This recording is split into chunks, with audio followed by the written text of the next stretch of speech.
It's raining in Cape Town again. I'd like to be on some dry, twisty road now, exploring the outermost limits of the RS300, but that's not going to happen today. I am sitting in the RS300 Trophy, and I thought to myself, if this really is the last of the petrol RS models, like Renault says it is, then surely this should be a collector's item. I've always wondered why South Africans don't like Renaults that much.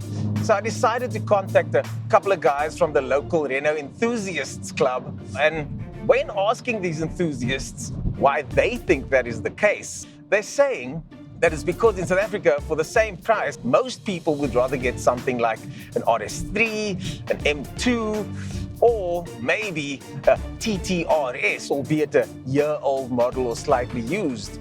Us South Africans do like the status of those cars more than Renaults. So what makes this different to the 280 Lux, the previous edition? Well, you can only get it in the EDC automatic gearbox, and this one's got 20 more horsepower as the name dictates. It's also got a slightly revised exterior with some new updates, so basically a facelifted model with software. But that name, Trophy 300, does make it a little bit more desirable. It sounds better than 280, I think. When it comes to this car though, if you went onto any local car site, you'd find one of these for well below the list price of 949,000 Rand. So as a collectible, that's a good thing. It's cheap now. When you drive an RS on a road like this, with it being wet out there, and you can still do silly speeds around corners, you realize that this car needs a track. Unfortunately, many South Africans don't do that many track days. So it puts the RS300 in a very strange little conundrum.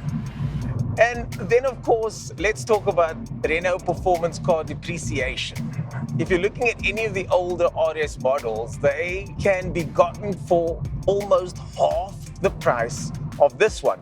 It's a shame, really, because this is an absolutely wonderful car.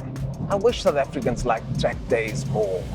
I wish that the Renault culture was as popular here as the VW culture, but it's not. So who then buys a Renault RS? This is an enthusiast car for a niche enthusiast in this country. And to that person, I'm talking to you. If you want the new RS and you have got the budget, get it. Go to the dealer, check out the online sites, haggle a little bit, because you can probably get this car for 100,000 Rand less than the list price. And that means you're getting a car that can beat out most of its competitors for a lot less money.